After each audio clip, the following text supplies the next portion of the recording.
मला ते म्हणायचे की रोहित तुझ्या झिपऱ्या वाढल्यात, जरा झिपऱ्या कमी कर.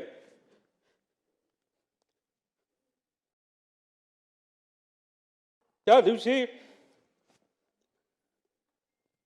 एक आदरांजली म्हणून तिथं मी माझे केस कापले. ते मला म्हणायचे तू जरा शारीरिक वजन वाढले, तू जरा शारीरिक वजन कमी कर पण राजकीय वजन वाढव. मी नुसतं म्हणायचो हो करतो, पण मी त्यांना शब्द देतो की माझी हेअरस्टाईल मी अशीच ठेवेल, शारीरिक वजन कमी करेल, राजकीय वाढवेल. पण एक गोष्ट मात्र खरी, ते मला म्हणायचे वरचं बटन वरपर्यंत लावत जा, पण काकांना एक सांगायचं 40-50 वर्षानंतर मी तेव्हा तुम्हाला भेटेल, तोपर्यंत मी बटन असंच उघडं ठेवणार. त्यावेळेस मात्र तुम्हाला भेटल्यानंतर हे बटन मी त्या ठिकाणी लावेल, कारण शेवटी हे बटन असं ठेवल्यानंतर तुमची आठवण त्या ठिकाणी मला नक्कीच त्या ठिकाणी येईल.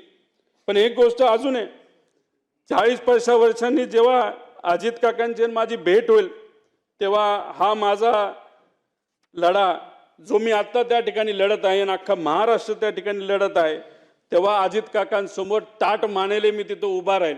आणि नक्कीच माझे काका माझ्या पाठीवर हात ठेवून म्हणतील लढलास बरं का.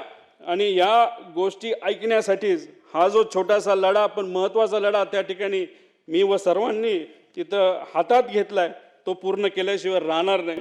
आणि दादांच्या अपघातात जो कोणी जबाबदार असेल, जो कोणी दोषी असेल, त्याला तुरुंगात टाकल्याशिवाय आणि शिक्षा दिल्याशिवाय आम्ही तर त्या ठिकाणी शांत बसणार नाही. तो कितीही मोठा असला आणि कुणी काय असलं तरी आम्ही घाबरणार नाही.